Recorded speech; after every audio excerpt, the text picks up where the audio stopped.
दोस्तों सपना एक देखोगे तो मुश्किलें हजार आएंगी। सपना एक देखोगे तो मुश्किलें हजार आएंगी। वो भी एक खूबसूरत मंजर होगा जब यार कामयाबी सिर चढ़कर बोलेगी। अरे वाह कामयाब हो जाएंगे तो मजा आएगा, बिल्कुल आएगा यार। ये मैं आपको बता दूं, आपकी तो पता नहीं कितनी उम्र बढ़ जाएगी, आपके पेरेंट्स की कम से कम 5-5 साल उम्र बढ़ जाएगी यार। इतना नहीं कर सकते आप अपने पेरेंट्स के लिए, करना चाहिए। मुझे लगता है इससे बड़ा गिफ्ट आप क्या दे सकते हैं। जेईई और नीट में अगर आपका रिजल्ट अच्छा आता है तो यार मजा आ जाएगा और जीवन में आनंद ही आनंद हो जाएगा, स्ट्रगल काफी कम हो जाएगा। ऐसा नहीं है कि जेईई और नीट क्रैक नहीं करेंगे तो कुछ बहुत बड़ा बवंडर हो जाएगा, ऐसा कुछ नहीं है। लेकिन एक ट्राई मारनी चाहिए यार, ये सबसे आसान तरीका होता है सही रास्ते पर चलने का। तो इसलिए बोलता हूँ कि जितना जल्दी जेईई और नीट को आप क्रैक कर लें उतना ज्यादा अच्छा है। आगे का स्ट्रगल आपकी लाइफ का काफी कम हो जाएगा। नहीं तो यार आगे चलकर और भी काफी सारे ऑप्शंस आएंगे, लेकिन एक ट्राई तो यार सभी को मारकर देखना चाहिए। ये नहीं तो कुछ नहीं, ठीक है। इस प्रकार से पूरी हिम्मत और पूरे जज्बे के साथ ट्राई मारना चाहिए, तभी तो पता चलेगा यार आपके अंदर कितना पोटेंशियल है ना। फूट फूट कर आपका पोटेंशियल बाहर आकर बोलेगा कि हाँ देखिए ये हमने मचा डाला। और क्यों नहीं मचाएंगे यार, ये गारंटी। आप मेहनत करेंगे, अपने मैक्सिमम पोटेंशियल पर काम करेंगे तो यार आउटपुट तो अच्छा आ ही जाएगा। तो करें स्टार्ट, फिर डांस भी करेंगे उस दिन, टेंशन मत लीजिए, ठीक है।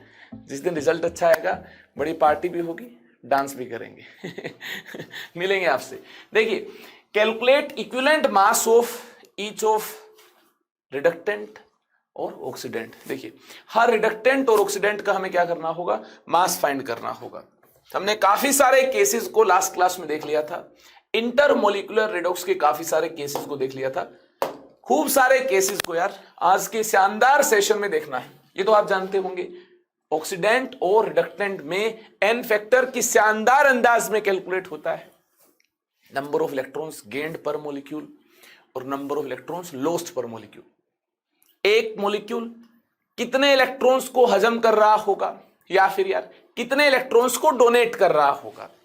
डोनेशन समझते हैं ना, दूसरे को देना, है ना। कितने इलेक्ट्रॉन्स डोनेट कर रहा होगा, इसे हम क्या बोलेंगे, इसे हम यार एन फैक्टर बोलेंगे। ध्यान से देखिए, इस सी पार्ट को ध्यान से देखिए। देखिए मतलब कुछ और नहीं समझना है, ये देखिए थर्ड पार्ट है, ए बी हम देख चुके हैं। अब हम सी पार्ट की बात करने वाले हैं। कॉपर का ऑक्सीडेशन नंबर यहां देखेंगे +1 मिल रहा है और यहां ऑक्सीडेशन नंबर देखिए +2 मिल रहा है। यहां से यहां देखिए इंक्रीज इन ऑक्सीडेशन नंबर मिल पाया है, इंक्रीज इन ऑक्सीडेशन नंबर मिल पाया है। ऑक्सीडेशन नंबर कब इंक्रीज होगा, सोचो, दिमाग पर जोर डालो, जब यार लॉस ऑफ इलेक्ट्रॉन होगा, लॉस ऑफ इलेक्ट्रॉन होगा, ठीक है। जब ऑक्सीडेशन होगा यानी ये ऑक्सीडाइज हुआ है, एक एटम ने एक इलेक्ट्रॉन लूज किया है। ऑक्सीडेशन नंबर का चेंज देखिए 2-1, एक यूनिट का चेंज, एक इलेक्ट्रॉन लूज किया है एक कॉपर एटम ने, ठीक है, जो कि +1 चार्ज के साथ मिल रहा है। और ऐसे कॉपर एटम कितने मॉलिक्यूल में, 3 है। तो यहां से यार कितने इलेक्ट्रॉन का लॉस हुआ, 3 इलेक्ट्रॉन्स का लॉस हुआ। मामला क्लियर है। और यहां देखिए फास्फोरस पर चार्ज यार -3 मिल रहा है। देखिए यहां 3 है तो इसकी खोपड़ी में क्या होगा, -3 होगा। एनायनिक फॉर्म है ये, बिल्कुल है। यहां देखिए फास्फोरस का चार्ज आप फाइंड करेंगे +5 मिल रहा। अरे लाला ये क्या हुआ, ये भी ऑक्सीडाइज हुआ। जी हाँ यहां देखिए इस मॉलिक्यूल में एक से ज्यादा एटम ऑक्सीडाइज हो रहे हैं। हाँ, डिफरेंट टाइप के एटम है, ये ऑक्सीडाइज हो रहे हैं। कॉपर भी ऑक्सीडाइज हो रहा है और फास्फोरस भी ऑक्सीडाइज हो रहा है। अब कॉपर का ऑक्सीडेशन नंबर तो देख लिया, एक यूनिट से इंक्रीज कर रहा है, यानी एक एटम ने एक इलेक्ट्रॉन को लूज किया होगा। 3 एटम है तो 3 एटम से यार 3 इलेक्ट्रॉन का लॉस हुआ होगा, यह आप देख चुके हैं। याद देखिए फास्फोरस का चार्ज -3 से, फास्फोरस का चार्ज -3 से +5 हो गया। ऑक्सीडेशन नंबर -3 से इंक्रीज होकर +5 हो गया है। देखिए यहां हमें मिलता है increase in oxidation number, loss of electron, oxidation हुआ इसका, बिल्कुल हुआ। कितने इलेक्ट्रॉन का लॉस हुआ एक एटम से, देख लो चेंज इन ऑक्सीडेशन नंबर कितना है? -3 से +5 हो गया, ज्यादा ऑक्सीडेशन नंबर +5 है, -3 से +5 हुआ है। चेंज देखिए 8 यूनिट्स का मिल रहा है, ठीक है। तुम बोल सकते हैं इस केस में भी ऑक्सीडेशन हुआ है और 8 इलेक्ट्रॉन का लॉस हुआ है। एक फॉस्फोरस एटम के कोरस्पॉन्डिंग हमने बात की है, और यार इस मॉलिक्यूल में एक ही तो फॉस्फोरस एटम है, यानी 8 इलेक्ट्रॉन के ही लॉस की हम बात कर रहे होंगे फॉस्फोरस के कोरस्पॉन्डिंग, ठीक है। टोटल कितने इलेक्ट्रॉन का लॉस हुआ? 3 इलेक्ट्रॉन का लॉस यहां से हुआ, 8 इलेक्ट्रॉन का लॉस यहां से हुआ, 11 इलेक्ट्रॉन्स का लॉस हुआ, यानी number of electron lost per molecule 11 है, एन फैक्टर 11 है। इक्विवेलेंट मास की बात की जाए तो molar mass by n factor, ये होगा इक्विवेलेंट मास, तो देख लो m/11, ये इसका आंसर होगा। कहानी क्लियर है? काफी सारे स्टूडेंट ऐसा सोच रहे होंगे यहां तो यार लॉस ऑफ इलेक्ट्रॉन हुआ है, गेन ऑफ इलेक्ट्रॉन तो हुआ नहीं है। अरे ये मेरे दोस्त ऑक्सीडेशन हाफ सेल है, आधी रिएक्शन दी है, कंप्लीट रिडॉक्स नहीं है ये, ठीक है।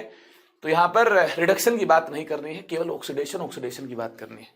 ऐसे केस में हमने देख लिया यार, केवल ऑक्सीडेशन हो रहा हो तो एक मॉलिक्यूल से नेट कितने इलेक्ट्रॉन का लॉस हुआ है चेक कर लो। 11 इलेक्ट्रॉन का लॉस हुआ, एन फैक्टर इतना हो जाएगा। इक्विवेलेंट मास के लिए मोलर मास को एन फैक्टर से डिवाइड कर लो, कर लिया है। ये क्या होगा यार? m/11 इक्विवेलेंट मास होगा। यहां देखिए यार, आयरन का ऑक्सीडेशन नंबर तोड़कर देखिए, इसको तोड़कर लिख लो, आसान होगा। 3+ है, ये देखिए NO3 माइनस आयन से। नाइट्रोजन का ऑक्सीडेशन नंबर मिल रहा है +5। राइट साइड देखिए, आयरन का ऑक्सीडेशन नंबर 2+ है, नाइट्रोजन का ऑक्सीडेशन नंबर +2 है। कहानी क्लियर है? देखिए आयरन का ऑक्सीडेशन नंबर +3 से +2 हो गया, एक एटम ने 1 इलेक्ट्रॉन गेन किया, देख सकते हैं 3+ से 2+ हुआ यार, एक एटम ने 1 इलेक्ट्रॉन गेन किया। एक ही एटम है आयरन का इस मॉलिक्यूल में। कहानी क्लियर है? नाइट्रोजन ने देखिए कितने इलेक्ट्रॉन गेन किए, एक नाइट्रोजन का ऑक्सीडेशन नंबर +5 से +2 हो गया। कितने इलेक्ट्रॉन का गेन किया? 3 इलेक्ट्रॉन्स का गेन किया इसने, +5 से ऑक्सीडेशन नंबर +2 हो गया। एक नाइट्रोजन ने 3 इलेक्ट्रॉन का गेन किया। और नाइट्रोजन कितने हैं? 3 है, × 3। यहां से यार देखिए गेन हुआ 9 इलेक्ट्रॉन का। टोटल नाइट्रोजन एटम्स ने कितने इलेक्ट्रॉन्स का गेन किया? 9 इलेक्ट्रॉन्स का। और आयरन एटम तो एक मॉलिक्यूल में एक ही है, ऐसे एक मॉलिक्यूल में एक आयरन एटम है, इसने यार 1 इलेक्ट्रॉन का गेन किया। मुझे लगता है पूरे मॉलिक्यूल ने 10 इलेक्ट्रॉन्स का गेन किया है। क्या आपको भी यही लगता है? ये लगता है तो यार number of electrons gained per molecule 10 है, 10 फैक्टर हो जाएगा 10, इक्विवेलेंट मास हो जाएगा m/10, ठीक है। इक्विवेलेंट मास कितना हो जाएगा? m/10। ये हमने बात की है इक्विवेलेंट मास E की, ठीक है। ये यार रिडक्शन हाफ सेल दिया है, ठीक है, कंप्लीट रिडॉक्स यहां पर भी नहीं दी है। ऐसा हो सकता है ऑक्सीडाइजिंग एजेंट और रिड्यूसिंग एजेंट दोनों दिए हों तो दोनों के एन फैक्टर फाइंड कर लेंगे। अगर केवल ऑक्सीडाइजिंग एजेंट मिल रहा है तो यार इसका एन फैक्टर निकाल लेंगे, इसका इक्विवेलेंट मास लिख लेंगे। और केवल रिड्यूसिंग एजेंट मिल रहा है तो ऐसे केस में यार उसका एन फैक्टर निकाल लेंगे, उसका इक्विवेलेंट मास लिख लेंगे। जैसा दिया होगा वैसा कर लेंगे, ठीक है। भावनाओं में नहीं बहना है कि सर यहां देखिए केवल ऑक्सीडाइजिंग एजेंट दिया है, यहां केवल रिड्यूसिंग एजेंट दिया है। नाराज नहीं होना है, ठीक है, जैसा दिया होगा देख लेंगे। यहां देखिए यार आयरन का चार्ज कितना मिल रहा है, ऑक्सीजन का चार्ज मानते हैं हम लोग -2 ऑक्साइड फॉर्म में, तो Fe 0.94O दिया है। ऐसा अगर आपको कोई मॉलिक्यूल दिया हो तो आपको टेंशन नहीं लेनी है। O का चार्ज -2 मान लीजिए, अरे ऑक्साइड की फॉर्म में चार्ज क्या होगा? -2 होगा। आयरन का चार्ज नहीं जानते हैं, अनजान बन जाएंगे, X मान लेंगे। और देखिए एल्जेब्रिक सम चार्ज का किसके इक्वल होगा? 0 के इक्वल होगा, नेट चार्ज 0 है। तो ऐसे केस में, ऐसे हालात में 0.94 × x -2 × 1 = 0, इस टेक्निक से हम कामयाब हो जाएंगे आयरन का चार्ज फाइंड करने में। और आयरन का चार्ज हमें देखिए 2/0.94 मिल रहा होगा, मतलब 200/94 मिल रहा होगा। ठीक है, ये आयरन का चार्ज है 200/94। तो ये आयरन का चार्ज मिल पाया +200/94। हाँ, +200/94। क्लियर है? अब देखिए ये 2 से ग्रेटर है, ये राइट साइड चार्ज 2+ है, तो एक एटम के कोरस्पॉन्डिंग ऑक्सीडेशन नंबर का चेंज देख लो, कितना चेंज मिल रहा ऑक्सीडेशन नंबर का चेंज एक एटम के कोरस्पॉन्डिंग। डिफरेंस कीजिए 200/94 -2, 200/94 -2, ऐसा करने से क्या मिल रहा होगा 12/94। ऑक्सीडेशन नंबर का चेंज कितना मिल रहा होगा 12/94। एक एटम के कोरस्पॉन्डिंग ऑक्सीडेशन नंबर का चेंज है 12/94।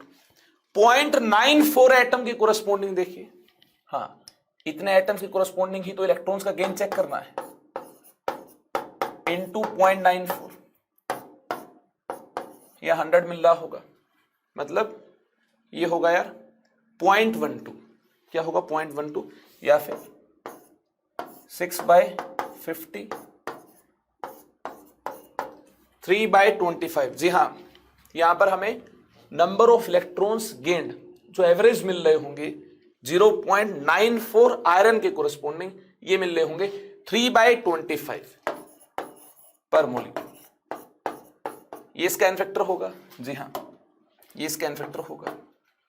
और यहां पर इक्विवेलेंट मास क्या होगा, मोलर मास को 3/25 से डिवाइड कर दो, मोलर मास डिवाइडेड बाय 3/25, ये इसका क्या होगा, ये यार इसका इक्विवेलेंट मास हो जाएगा, जो कि 25 m/3 होगा।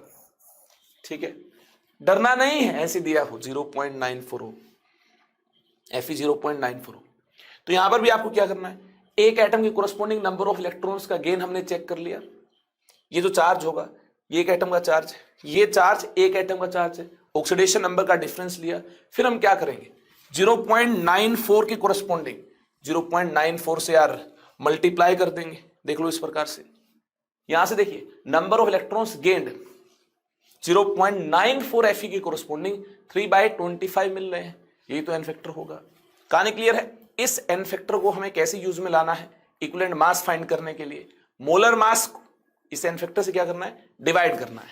यहां से हमें यार इक्विवेलेंट मास मिल जाएगा, नो टेंशन। टेंशन लेने का नहीं, टेंशन बच्चों देने का। Methods to calculate equivalent mass in intramolecular reactions, एक ही मेथड में आपको बता दूंगा यार।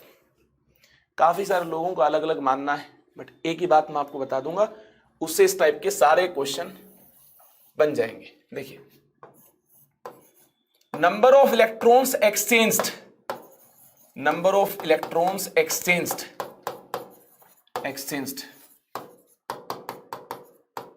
within the molecule between oxidizing agent and reducing agent। Oxidizing agent and reducing agent, यार जितने इलेक्ट्रॉन्स एक्सचेंज कर रहे होंगे उसे हम क्या बोल देंगे, उसे हम यार एन फैक्टर बोल देंगे।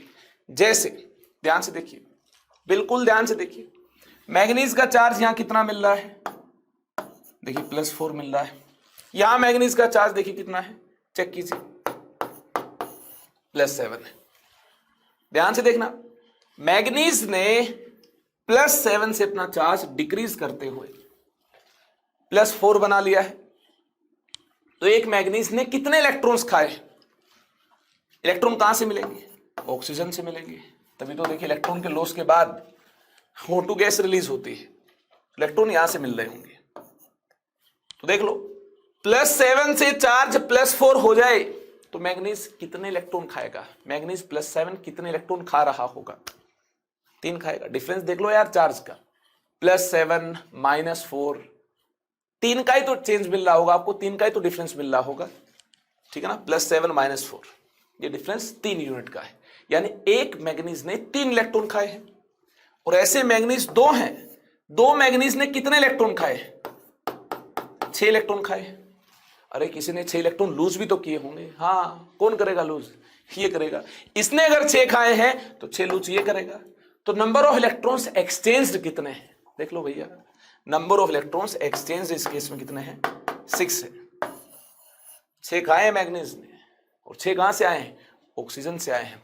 तो अगर नंबर ऑफ इलेक्ट्रॉन्स एक्सचेंज्ड इस केस में 6 है तो एन फैक्टर क्या हो जाएगा यार, 6 हो जाएगा।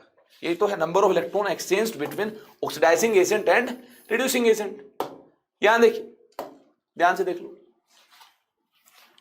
क्लोरीन का चार्ज कितना चेक कर लो, अरे चेक करो जल्दी से, +5 मिल रहा होगा। यहां चार्ज कितना मिल रहा है, -1 मिल रहा है। कैसे हुआ -1? ऑक्सीजन ने इलेक्ट्रॉन का लॉस किया, इसने गेन किया। कितने इलेक्ट्रॉन ये गेन करेगा ताकि चार्ज -1 हो जाए?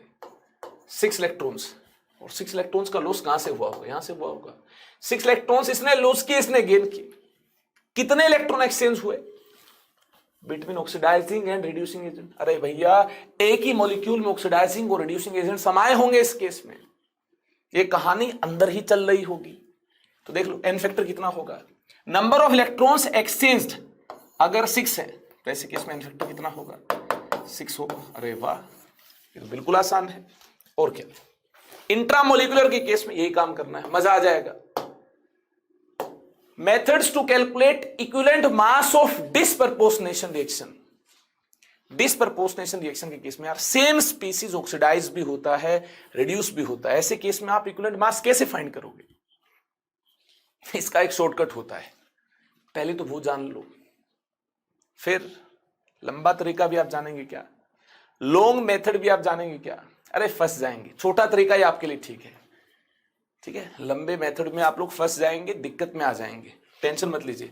छोटे तरीके से याद देखिए सबसे आसान तरीका मैं आपको बताऊंगा, 1/n फैक्टर, ठीक है ना। एन फैक्टर फाइनल जो होगा डिस्प्रपोर्शनेशन रिएक्शन के केस में, ये 1/n1 प्लस 1/n2।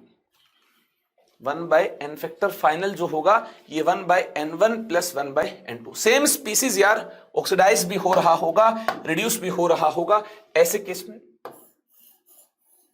n1 क्या है, n2 क्या है?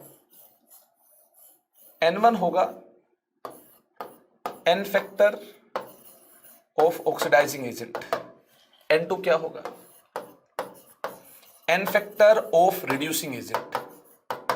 सेम स्पीसीज ऑक्सीडाइज भी होगा, रिड्यूस भी होगा, तो ऐसे केस में n factor of oxidizing agent ये होगा, n factor of reducing agent ये होगा। इनको आप डाल दोगे और n फैक्टर फाइनल जो कि ओवरऑल n फैक्टर होगा ये आप यार फाइंड कर लोगे।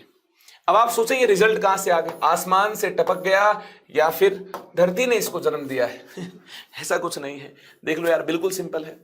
इक्विवेलेंट मास टोटल कितना होगा, इक्विवेलेंट मास ओवरऑल कितना होगा, इक्विवेलेंट मास ओवरऑल होगा equivalent mass of oxidizing agent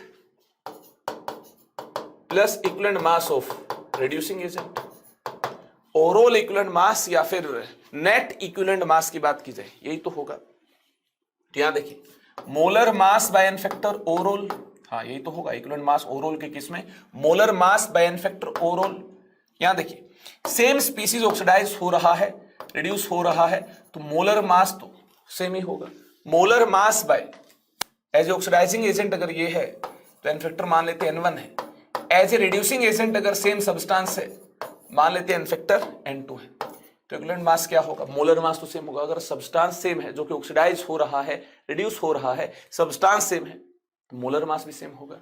याद देखना, दोनों तरफ मोलर मास कैंसिल हो गए, तो 1/n फैक्टर ओवरऑल या नेट कितना होगा, 1/n1 प्लस 1/n2 हो गया। इतना ही तो मिलता है। यहां देखिए, सल्फर जो ऑक्सीडाइज भी हो रहा है, रिड्यूस भी हो रहा है, ठीक है। यहां चार्ज 0 है, यहां देखिए चार्ज कितना मिल रहा होगा, -2 मिलता है। यहां देखिए चार्ज कितना मिलता है, +2 मिलता है। तो सल्फर का एन फैक्टर, जब ये सल्फर 2- बना रहा है, एक सल्फर ने 2 इलेक्ट्रॉन खाए हैं, ठीक है, तो एन फैक्टर कितना होगा, 2 होगा। यहां देखिए, एक सल्फर ने 2 इलेक्ट्रॉन का लॉस किया है, इस दौरान एन फैक्टर कितना होगा, 2 होगा। ओवरऑल एन फैक्टर कितना होगा, डिस्प्रपोर्शनेशन रिएक्शन के केस में एन फैक्टर कितना होगा, ओवरऑल एन फैक्टर कितना होगा। एन फैक्टर जब ये ऑक्सीडाइजिंग एजेंट की तरह काम कर रहा हो 2, एन फैक्टर जब ये रिड्यूसिंग एजेंट की तरह काम कर रहा हो 2, n1 n2 को 2 n2 आप पुट कर देंगे। यहां से देखिए एन फैक्टर कितना मिल रहा होगा, 1/2 मिल रहा होगा, देख लो 1/2 मिलता है क्या? अरे नहीं, यहां से एन फैक्टर आपको मिलता है 1/2 प्लस 1/2, ये कितना हुआ? 1 हुआ। N factor is equal to 1, हाँ 1 मिलता है। तो इक्विवेलेंट मास कितना होगा? Molar mass by n factor, molar mass by n factor, molar mass by 1। Previous cases में भी आप ऐसे कर लेंगे यार, एन फैक्टर आपके पास आ गया है तो molar mass by n factor, ये होगा इक्विवेलेंट मास। यहां देखिए इक्विवेलेंट मास कितना होगा? Molar mass by n factor. Tension में मत आना कि सर ने इक्विवेलेंट मास तो बताया नहीं, अरे बता दिया भैया। मोलर मास को एन फैक्टर से आप क्या कर दो? डिवाइड कर दो। यहां देखिए क्लोरीन चार्ज 0 है, ध्यान से देख लो। यहां क्लोरीन जा रहा है -1 तक, यहां क्लोरीन जा रहा है +1 तक। चार्ज फाइंड कर लो, -1 +1 मिल रहा होगा। ध्यान से देखना, अगर Cl2 से Cl- बनता है, बात मुद्दे की है, पते की, ध्यान से सुनना। अगर Cl2 से Cl- बनता है तो एक Cl2 कितने इलेक्ट्रॉन खाएगा? 2 खाएगा। अरे देख लो भैया, एक Cl एटम 1 इलेक्ट्रॉन खाएगा तो Cl- बनेगा। एटम ऐसे कितने हैं? 2 हैं। तो एक मॉलिक्यूल कितने इलेक्ट्रॉन खाएगा? 2 एटम है, एक एटम 1 खाएगा तो पूरा मॉलिक्यूल यार 2 खाएगा। मॉलिक्यूल में 2 एटम है, तो एन फैक्टर कितना हो जाएगा इस केस में? एन फैक्टर इस केस में 2 हो जाएगा। इसके लिए एन फैक्टर कितना होगा? 2 होगा। ये काम हो तो एन फैक्टर कितना होगा? ठीक है, एज ए ऑक्सीडाइजिंग एजेंट अगर ये हो तो एन फैक्टर कितना होगा? इलेक्ट्रॉन को खा रहा है, ऑक्सीडाइजिंग एजेंट अगर ये है तो एन फैक्टर 2 होगा। यहां देखिए, एक क्लोरीन एटम 1 इलेक्ट्रॉन को लूज करे, +1 चार्ज आ रहा होगा, एन फैक्टर कितना होगा? 1 होगा। 2 क्लोरीन एटम है, ये अगर इलेक्ट्रॉन को लूज करते हैं और क्लोरीन प्लस बनाते हैं, ठीक है, तो एन फैक्टर कितना होगा? सोचो, 2 होगा ना यार। एक Cl2 में तो 2 एटम है, आप एक एटम की बात नहीं करेंगे भैया, पूरे मॉलिक्यूल के कोरस्पॉन्डिंग आप बात करेंगे। पूरे मॉलिक्यूल में तो 2 एटम है, एक एटम ने 1 इलेक्ट्रॉन लूज किया। अगर एटम एक ही होता तो एन फैक्टर 1 होता, मॉलिक्यूल में तो 2 एटम है। एन फैक्टर अगर रिड्यूसिंग एजेंट की तरह काम करता है, इलेक्ट्रॉन का लॉस करता है, पूरे मॉलिक्यूल ने तो 2 इलेक्ट्रॉन लूज किए होंगे। एन फैक्टर यार 2 होगा इसका। क्लियर है? तो यार ओवरऑल एन फैक्टर कितना होगा? 1/2 प्लस 1/2। हाँ, N1 की वैल्यू 2, N2 की वैल्यू 2 डाल दो। यहां से देखो ओवरऑल एन फैक्टर 1 मिल रहा होगा। क्या करेंगे? मोलर मास बाय 1 लिख देंगे, ये इसका आंसर होगा। अरे बड़ी शानदार टेक्निक है ये, कैसी भी डिस्प्रपोर्शनेशन रिएक्शन हो काम हो जाएगा, आपको टेंशन नहीं लेनी है। कैसी भी डिस्प्रपोर्शनेशन रिएक्शन हो, ये काम हो जाना है। यहां देखिए यहां पर भी बात की जाए तो चार्ज पहले फाइंड करना होगा, इलेक्ट्रॉन का लेन देन, तभी अंडरस्टैंड होगा। -2 ऑक्सीडेशन नंबर -2, यहां देखिए +5 है, यहां -3 है। अगर चार्ज फाइंड करने में आपको प्रॉब्लम आ रही है तो आपको स्टार्टिंग के लेक्चर्स देखने चाहिए। फिर से चार्ज में फाइंड करना नहीं सिखाऊंगा, उन लेक्चर्स में काफी बेसिक से आपको चार्ज फाइंड करना मैंने सिखाया है। ऑक्सीडेशन नंबर फाइंड करने की पूरी प्रैक्टिस मैंने आपको उन लेक्चर्स में करवा दी है। काइंडली उन लेक्चर्स को देख लें, मैं यही मिलूंगा आपको, ठीक है। ऐसा नहीं है कि लेक्चर देखने आप जाएंगे तो मैं यहां से भाग जाऊंगा, यही मुलाकात होगी यार। तो टेंशन में काहे हम, लेक्चर देख कर आए एक बार। यहां देखिए, अगर आपको चार्ज फाइंड करना आता है और आपने सीख लिया चार्ज फाइंड करना, तो आपने भी चार्ज को इस प्रकार से इंडिकेट कर लिया होगा। अब देखिए, अगर ये ऑक्सीडाइजिंग एजेंट की तरह काम करे, अपनी रिडक्शन अगर कर रहा हो, तो एक फास्फोरस एटम ने 1 इलेक्ट्रॉन खाया, तभी तो चार्ज -2 से -3 हुआ है। एटम तो 2 है, 2 एटम तो 2 इलेक्ट्रॉन खाएंगे। मामला क्लियर है? 2 एटम 2 इलेक्ट्रॉन खाएंगे। ऐसे केस में एन फैक्टर जब ये ऑक्सीडाइजिंग एजेंट की तरह काम कर रहा है 2 हो जाएगा। यहां से यहां देखिए, फास्फोरस के एक एटम ने चार्ज को -2 से इंक्रीज करते हुए कितना बना लिया? +5 बना लिया है। तो -2 से +5 कितने यूनिट का इंक्रीमेंट हुआ है? 7 यूनिट का इंक्रीमेंट हुआ है। ठीक, ऑक्सीडेशन नंबर का जो चेंज है ये 7 यूनिट से आपको मिल रहा है, और 2 फास्फोरस है तो कितना चेंज हो जाएगा? 2 फास्फोरस के कोरेस्पॉन्डिंग 14 यूनिट्स का चेंज हो जाएगा। यानी n factor as reducing agent, हाँ इलेक्ट्रॉन का लॉस क्या, -2 से +5, 7 यूनिट्स का चेंज हुआ है। 2 फास्फोरस एटम है तो 14 यूनिट्स का हो गया, है ना। चेंज कितने यूनिट का होगा? 14 यूनिट्स का चेंज हो गया। तो ये इसका फैक्टर होगा। पर मॉलिक्यूल 2 एटम है और 2 एटम से 14 इलेक्ट्रॉन का लॉस हुआ है, ये इसका फैक्टर हो जाएगा जब ये रिड्यूसिंग एजेंट की तरह काम कर रहा होगा। अगर ये ऑक्सीडाइजिंग एजेंट की तरह काम कर रहा है तब आपको एन फैक्टर पता है, ये रिड्यूसिंग एजेंट की तरह काम कर रहा है तब आपको एन फैक्टर पता है। डिस्प्रपोर्शनेशन और ऑटो ऑक्सीडेशन का ये शानदार केस आपके सामने। अब क्या करना है? अब तो यार इसमें आपको n1 n2 की वैल्यू पुट करनी है। 1/n factor is equal to 1/n1 plus 1/n2। यहां से देखिए 1/n factor is equal to 1/n1 में n1 को आप क्या पुट करेंगे? 2 पुट करेंगे, प्लस 1/n2, इसमें n2 को 14 पुट करना होगा। 14 पुट किया, एलसीएम 14 मिलता है। तो देखिए 7 + 1 कितना ही मिल रहा होगा? 2 7 जा 14, 7 + 14 1 जा 14, यहां 1 मिल रहा होगा। This is equal to 1/n factor. 1/n factor 8/14 के इक्वल है, 8/14 के इक्वल है।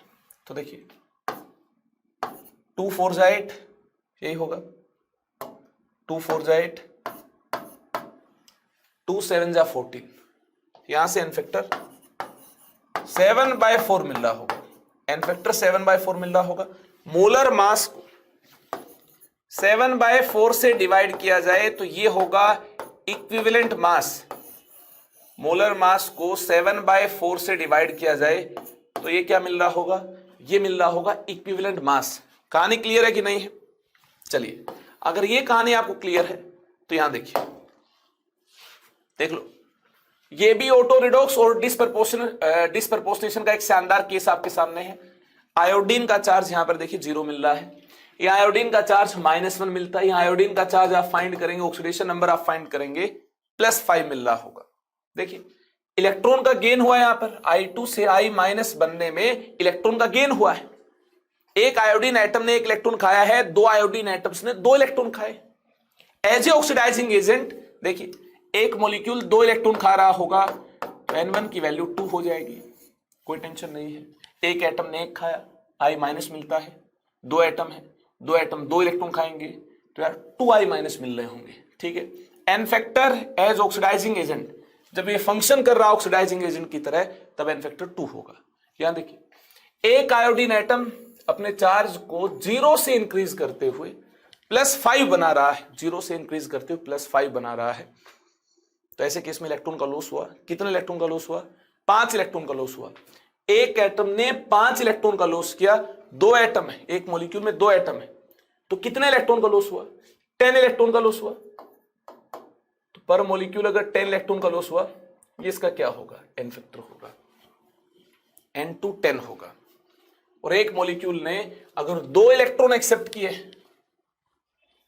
ये इसका एन फैक्टर होगा 2 होगा। और एक मॉलिक्यूल ने अगर 10 इलेक्ट्रॉन का लॉस किया है तो ये इसका एन फैक्टर होगा। कैसे किया 10 इलेक्ट्रॉन का लॉस? एक बार फिर से देख लो, एक एटम ने 5 इलेक्ट्रॉन का लॉस किया, चार्ज देखिए 0 से 5 तक इंक्रीज हुआ, तो cut cut cut cut cut cut cut cut cut cut 5 electron का तो लॉस हुआ यार, हुआ कि नहीं हुआ? 0 से +1 होने में 1 इलेक्ट्रॉन का लॉस, +1 से +2 जाने में 1 और इलेक्ट्रॉन का लॉस, +2 से +3 होने में 1 और इलेक्ट्रॉन का लॉस, +3 से +4 जाने में 1 और इलेक्ट्रॉन का लॉस, +4 से +5 जाने में 1 और इलेक्ट्रॉन का लॉस। अरे 5 का लॉस हुआ है, देख लो, बात समझते नहीं है। और 2 आयोडीन एटम है तो 10 इलेक्ट्रॉन का लॉस हो जाएगा भैया। तो एन फैक्टर कितना हो जाएगा? एज रिड्यूसिंग एजेंट जब ये फंक्शन कर रहा है तो एन फैक्टर 10 हो जाएगा। अब देखिए 1/n factor overall for disproportionation is equal to 1/n1 plus 1/n2, ये फॉर्मूला है, इसमें वैल्यूज डाल दो यार। 1/n factor is equal to 1/n1, n1 को कितना पुट कर दो? 2, n2 को कितना पुट करना होगा? 10, एलसीएम 10 आएगा। यहाँ देखिए 2 5 जा 10, 10 1 जा 10, 1/n फैक्टर इतना होगा। मतलब 1/n factor is equal to 6/10 मिल रहा होगा। देखिए 3/5, n factor is equal to 5/3, ठीक है, n factor is equal to 5/3, मतलब equivalent mass is equal to molar mass by n factor, मतलब 5/3 इतना इक्विवेलेंट मास मिल रहा हो। n फैक्टर अगर हम जान गए हैं तो हम यार इक्विवेलेंट मास को आसानी के साथ रिप्रेजेंट कर पाएंगे। मोलर मास को डिवाइड करना किससे, n फैक्टर से। आगे देखिए, law of chemical equivalence, very very very very important. Competition में काफी बार question law of chemical equivalence पर बेस्ड आ चुके हैं, वेरी इंपॉर्टेंट, स्टार लगा ले। Law of chemical equivalence is very important, star लगा ले आप। JEE or NEET point of view से अरे बहुत ज्यादा इंपॉर्टेंट है। रिडॉक्स की असली जान है ये, है ना, दिल है ये, और दिल तो यार धड़कता है, मेरा भी दिल इसके लिए धड़कता है। जी हाँ, इतना ज्यादा इंपॉर्टेंट है, मुझे भी काफी पसंद है। Law of chemical equivalence states that number of gram equivalents of oxidizing agent will be equal to number of gram equivalents of reducing agent in a redox process। बिल्कुल सही सुना आपने, ध्यान से देख लो। Number of gram equivalents of each reactant and product are equal, मतलब redox में क्या होंगे, ऑक्सीडाइजिंग और रिड्यूसिंग एजेंट जो कि रिएक्शन कर रहे होंगे, जिनके बीच यार डिशुम डिशुम चल रही होगी, ठीक है। तो ऑक्सीडाइजिंग और रिड्यूसिंग एजेंट के बीच रिएक्शन चल रही होगी, तो number of gram equivalents of oxidizing agent will be equal to number of gram equivalents of reducing agent। इस टेक्निक को अप्लाई करना है शानदार अंदाज में। जो भी अननोन होगा मिल जाएगा, ऊपर वाले का नाम लेंगे, जो भी अननोन होगा मिल जाएगा। अब ये number of gram equivalents indicate कैसे किए जाए, ये सोचने वाली बात है। अरे सोच लेंगे भैया, कोई टेंशन नहीं लेनी है। देखिए, नंबर ऑफ ग्राम इक्विवेलेंट्स कैसे इंडिकेट करेंगे, किसी के भी number of gram equivalents indicate करने हो तो कैसे इंडिकेट करेंगे। ये एक लॉ है जो कि वैलिड होगा। रिडॉक्स रिएक्शंस के केस में आपको टेंशन नहीं लेनी है कि कहीं फेल हो गया तो क्या होगा। अरे भैया वैलिड होगा। काफी सारे बच्चे कह रहे हैं, सोच रहे हैं, मतलब ठीक है ना, अरे दिल से आवाज आती है ना तो यार सुनाई पड़ती है। तो काफी सारे बच्चे मन मन में ऐसा सोच रहे होंगे, मन ही मन, कि यार ऐसा कैसे हो गया, अगर इसको प्रूव कर दिया जाए तो मजा आ जाएगा। कर देंगे भैया, प्रूव कर देंगे। और उससे पहले ये देख ले number of gram equivalents calculate कैसे किए जाते हैं क्योंकि number of gram equivalents he calculate आपको करने नहीं आते हैं, फिर तो भैया प्रूफ भी ऊपर से जाएगा बाउंसर की तरह, ठीक है ना, बैठना पड़ेगा, इसको छोड़ना पड़ेगा अरे नहीं, करेंगे भैया, इसको भी मुट्ठी में करेंगे कैद। कैसे, पहले सीख ले नंबर ऑफ ग्राम इक्विवेलेंट्स क्या है। अच्छा पहले मुझे आप ये बता दो, नंबर ऑफ मोल्स आप कैसे इंडिकेट करते हो। गिवन मास बाय मोलर मास, ऐसे ही तो इंडिकेट करते हो आप नंबर ऑफ मोल्स को।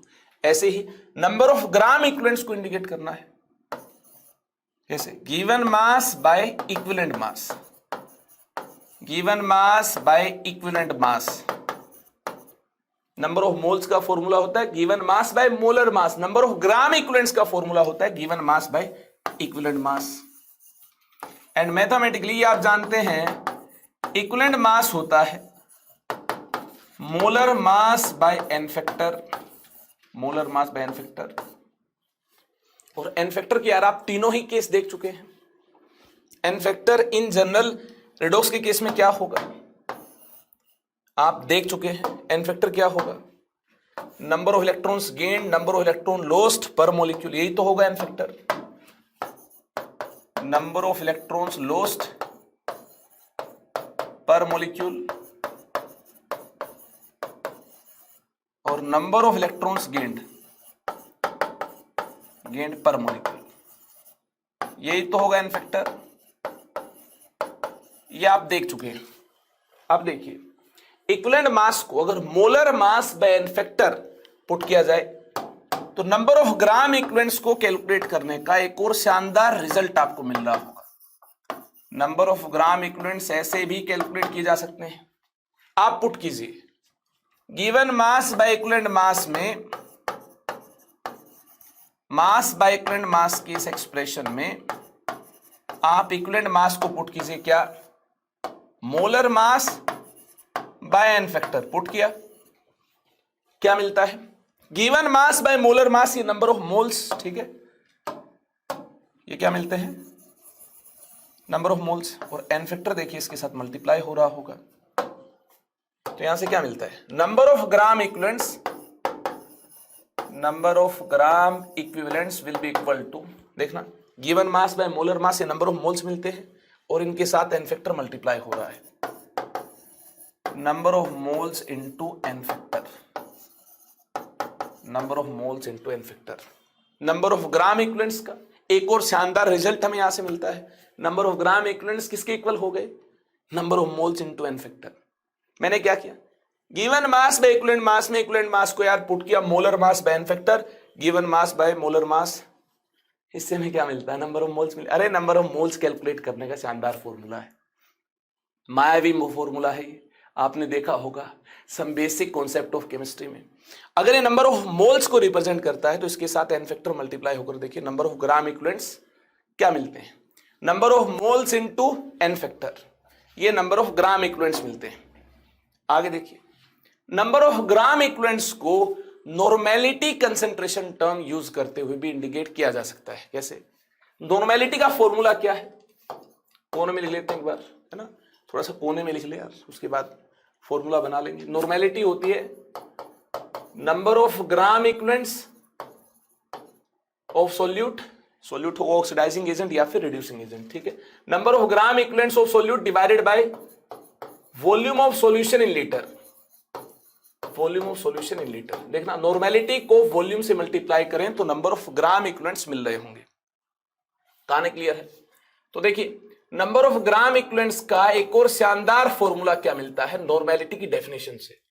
नॉर्मेलिटी होती है number of gram equivalents by volume of solution in litre. एक काम कीजिए, नॉर्मेलिटी को वॉल्यूम से मल्टीप्लाई कीजिए, नंबर ऑफ ग्राम इक्विवेलेंट्स को इंडिकेट करने का एक शानदार फॉर्मूला आपको मिल रहा है, normality into volume of solution in litre.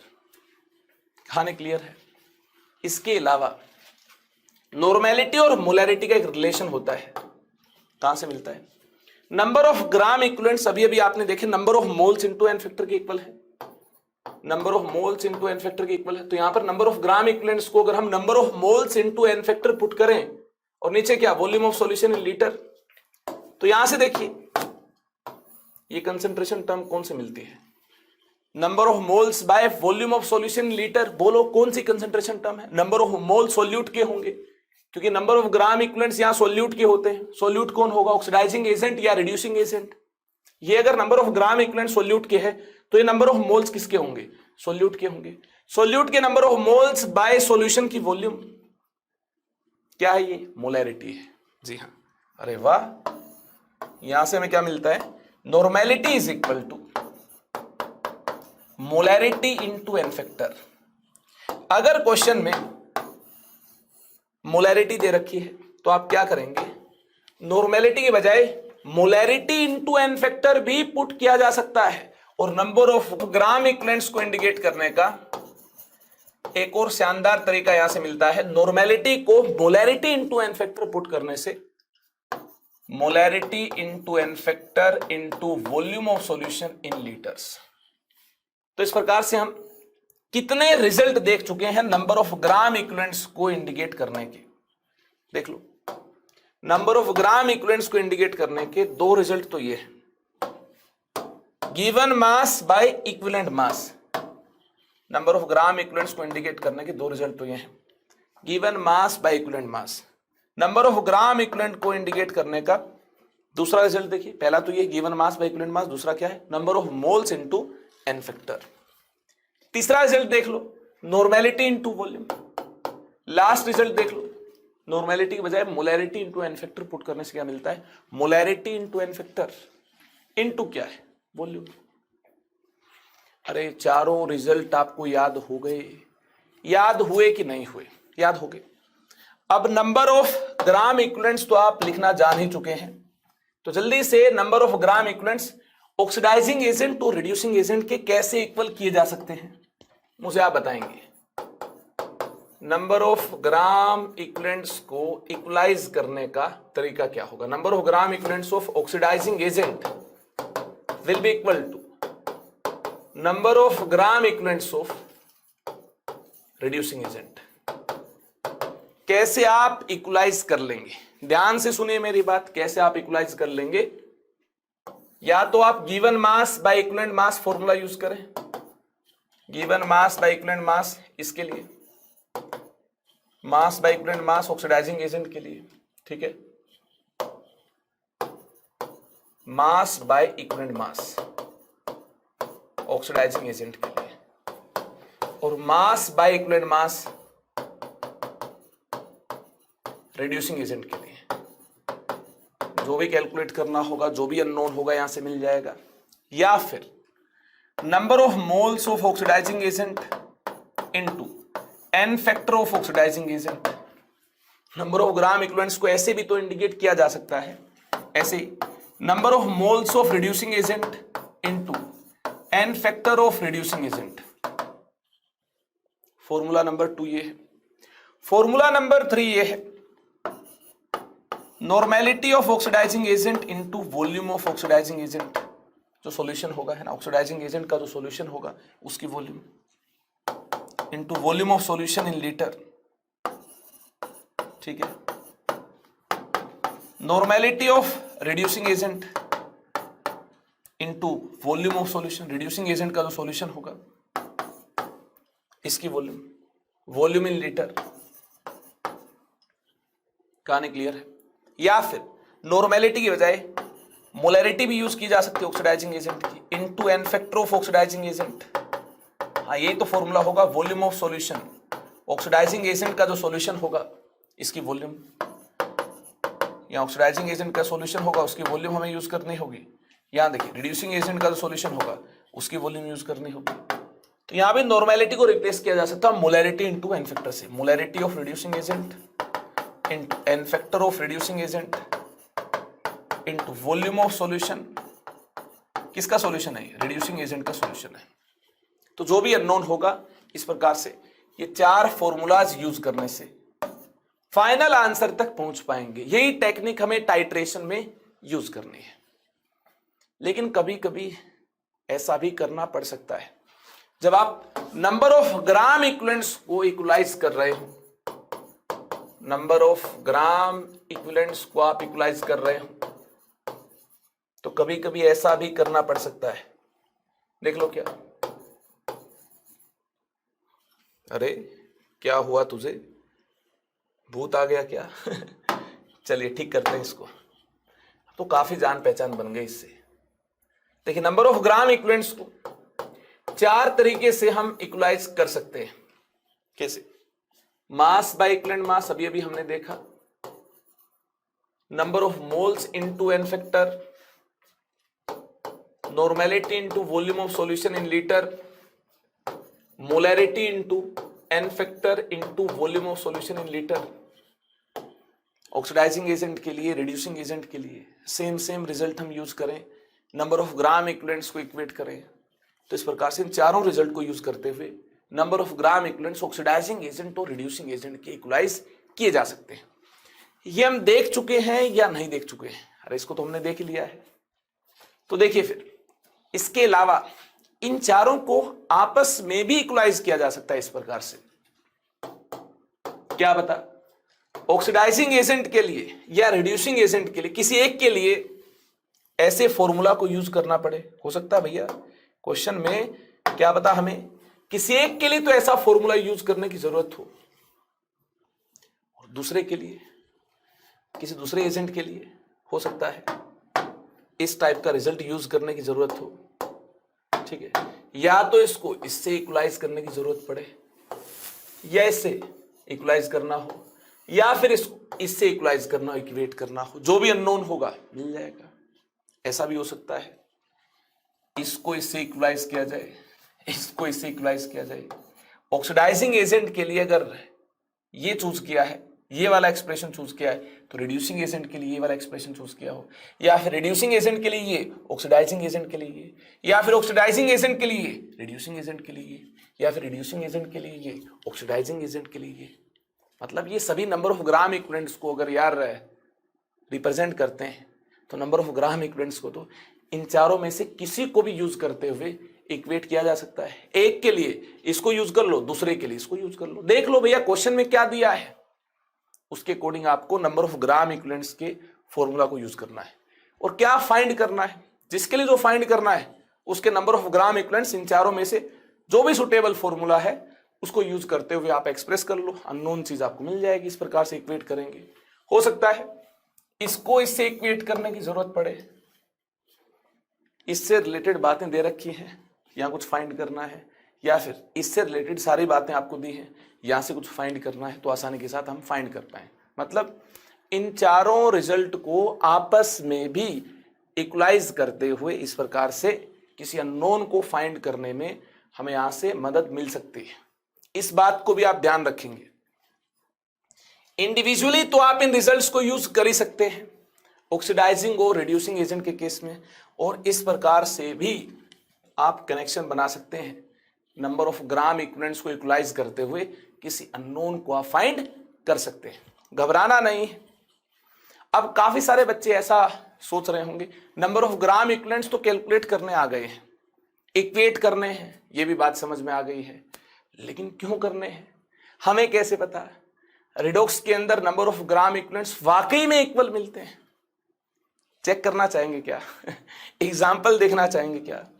चलिए एक एग्जाम्पल भी देख लें और एक यार शानदार ट्रिक भी देख लें। देखिए ट्रिक क्या है, ये तो आपको प्रूफ दे ही दूंगा कि नंबर ऑफ ग्राम इक्विवेलेंट्स किस प्रकार से यार इक्वल होंगे, साथ में एक ही लाइन में इक्वेशन को किस प्रकार से बैलेंस किया जाएगा ये भी मैं आपको सिखा दूंगा। ये मैंने प्रोमिस, ये वादा मैंने आपसे किया था, याद है? वादा किया है तो निभाना तो पड़ेगा। आज ही निभाएंगे, टेंशन मत लीजिए आप। दिल को यार मजबूत रखिए, है ना। कमजोर दिल वालों का कोई काम नहीं है। खोपड़ी लाल हो जाएगी इसकी, देखना। KMnO4 plus H2C2O4 plus H2SO4, देखना धमाकेदार ट्रिक है, मजा आ जाएगा। क्या बनेगा? K2SO4 plus MnSO4 plus CO2 plus H2। ये कहानी आपको दी है। क्या करना आपको? ऑक्सीडाइजिंग और रिड्यूसिंग एजेंट का एन फैक्टर फाइंड करना। जल्दी से फाइंड कर लो। अरे देखिए, ये तो आपने देख लिया होगा, इसका ऑक्सीडेशन नंबर +7 है, इसका ऑक्सीडेशन नंबर +3 है। सल्फेट को अलग करोगे, मैग्नीज का ऑक्सीडेशन नंबर +2 है, कार्बन का ऑक्सीडेशन नंबर +4 है। ये तो देख लिया आपने। अब देखिए यार, एन फैक्टर कैलकुलेट करने में अब आपको दिक्कत नहीं आनी चाहिए। क्यों? क्योंकि इतनी सारी बातें मैं आपको बता चुका हूं। अब भी दिक्कत आएगी तो यार बहुत बड़ी दिक्कत है। मैग्नीज का चार्ज +7 से +2 हो गया। एक मैग्नीज ने 5 इलेक्ट्रॉन खाए पर मॉलिक्यूल, 5 इलेक्ट्रॉन का सेवन किया इसने। ऑक्सीडाइजिंग एजेंट ये होगा, और इसका एन फैक्टर, अगर इलेक्ट्रॉन खाए हैं, अपनी रिडक्शन करवाई है इसने, तो ऑक्सीडाइजिंग एजेंट होगा। तो इसका एन फैक्टर याद देखिए, +7 से चार्ज डिक्रीज होकर +2 हुआ है। 5 इलेक्ट्रॉन खाए तो एन फैक्टर इसका 5 होगा। मामला क्लियर है? ये ऑक्सीडाइजिंग एजेंट है, इसका एन फैक्टर आपने फाइंड कर लिया। ये रिड्यूसिंग एजेंट है। रिड्यूसिंग एजेंट में कार्बन का चार्ज +3 से +4 मिल रहा है। राइट साइड देखिए, +3 से कितना हो गया? +4 हो गया। एक कार्बन ने 1 इलेक्ट्रॉन का लॉस किया। कार्बन 2 है तो 2 कार्बन 2 इलेक्ट्रॉन का लॉस कर रहे हैं, पर मॉलिक्यूल 2 इलेक्ट्रॉन का लॉस हो रहा है। अगर इसका ऑक्सीडेशन हो रहा है तो रिड्यूसिंग एजेंट है। इसका एन फैक्टर कितना मिल रहा है? +3 से +4। ये कार्बन का चार्ज इंक्रीज हुआ है, ठीक है, 1 यूनिट से। कार्बन 2 है तो यार number of electron lost per molecule कितने हैं? 2 है। तो इसका एन फैक्टर 2 है। अब क्या करना है? ट्रिक क्या होगी? ट्रिक ये होगी, जो इसका एन फैक्टर है, जो रिड्यूसिंग एजेंट का एन फैक्टर है, ये ऑक्सीडाइजिंग एजेंट का कोफिशिएंट होगा। ये इसका कोफिशिएंट होगा। जो ऑक्सीडाइजिंग एजेंट का एन फैक्टर है, ये रिड्यूसिंग एजेंट का कोफिशिएंट होगा इक्वेशन में। तो यहां 5 लिखिए और यहां यार आप 2 लिखिए। अरे वाह, बैलेंस हो गई क्या? अरे तो कर ही लेंगे। जब हमें इन दोनों के कोफिशिएंट पता चल गए किस रेशियो में मिल रहे होंगे, हाँ ये कोफिशिएंट इसी रेशियो में मिल रहे होंगे, तो यार फिर क्या है? फिर तो हम प्रॉपर इंस्पेक्शन से, हीट एंड ट्रायल मेथड से क्या कर लेंगे? लिख लेंगे। कैसे? पोटासियम 2 है, यहां भी पोटासियम 2 है। मैग्नीज 2 है तो ये लीजिए मैग्नीज 2 है। कार्बन 10 है, ये देखिए 10 है। सल्फेट कितने मिलते हैं? राइट साइड देखिए 1 + 2 3 सल्फेट मिलते हैं। तो यहां भी सल्फेट कितने होने चाहिए? 3 होने चाहिए। मतलब H2SO4 कितने होंगे? 3 होंगे। कितने H2 है? 5H2, 3H2, 8H2। कितने H2 होने चाहिए? 8H2 होने चाहिए। अरे वाह, ऐसा क्या? अरे गजब का खेला है ये तो। देखिए, जो इसका एन फैक्टर है ये इसका कोफिशिएंट है, जो इसका एन फैक्टर है ये इसका कोफिशिएंट है। गेम खल्लास। अरे क्या शानदार ट्रिक है यार। इतने सारे स्टेप में हम इक्वेशन को बैलेंस करते आए हैं। ये तो एक ही झटके में हमने इक्वेशन को बैलेंस कर लिया है। बहुत बढ़िया, बहुत शानदार। अब देखिए, क्या नंबर ऑफ ग्राम इक्विवेलेंट्स, अब नंबर ऑफ ग्राम इक्विवेलेंट्स की बारी है। क्या number of gram equivalents oxidizing agent के number of gram equivalents of reducing agent के इक्वल है? इसके इक्वल है क्या equal? Number of gram equivalents oxidizing agent के number of gram equivalents of reducing agent के इक्वल है। जरा सोचकर बताएं, दिमाग है तो। भैया इसका एन फैक्टर पता है, इसके मोल्स पता है। देखिए एन फैक्टर इनटू मोल से देखिए इस कोफिशिएंट को इसके मोल्स मान लें। हाँ, नंबर ऑफ मोल्स भी तो इसी रेशियो में होंगे जो कि इनके आपस में रिएक्ट हो रहे होंगे। इसको नंबर ऑफ मोल्स 2 मान लो। इसका एन फैक्टर कितना? 5। Number of moles into n factor, ये इसके नंबर ऑफ ग्राम इक्विवेलेंट्स है, ये इसके नंबर ऑफ मोल्स है, ये इसका एन फैक्टर है। अरे वाह, ये तो खेला हो गया एक बार फिर से। हाँ, नंबर ऑफ ग्राम इक्विवेलेंट्स भी इक्वल मिलते हैं। तो यार इस प्रकार से शानदार अंदाज में हमने लॉ ऑफ केमिकल इक्विवेलेंस की बात कर ली है और एन फैक्टर कैलकुलेशन के तीनों ही केस देख लिए हैं। सफिशिएंट प्रैक्टिस भी कर ली है। तो यार हमने टाइट्रेशन का बेस बना लिया है। टाइट्रेशन को हम नेक्स्ट सेशन में स्टार्ट करने वाले हैं, लेकिन टाइट्रेशन की फीलिंग आने स्टार्ट हो गई है। हम ऑक्सीडाइजिंग एजेंट और रिड्यूसिंग एजेंट के नंबर ऑफ ग्राम इक्विवेलेंट्स को इक्वेट करते हुए न्यूमेरिकल्स को सोल्व कर लेंगे। और यार इस प्रकार से नंबर ऑफ ग्राम इक्विवेलेंट्स को इक्वेट करने से किसी अननोन कंसंट्रेशन का पता करना ही क्या है? टाइट्रेशन है। क्या डेफिनेशन है टाइट्रेशन की, कौन कौन से टाइट्रेशन हमारे सिलेबस में है, ये पूरी कहानी मैं आपको सिखा दूंगा अगले लेक्चर में। तब तक के लिए बाय नहीं। देखिए ध्यान से देखिए, एक चैलेंजर प्रॉब्लम है, ठीक है। देखिए चैलेंजर क्या है? चैलेंजेस नहीं है भैया, एक चैलेंजर है। ये स्पेलिंग होगी ना यार, आर आएगा बस। अरे भैया क्या होगा?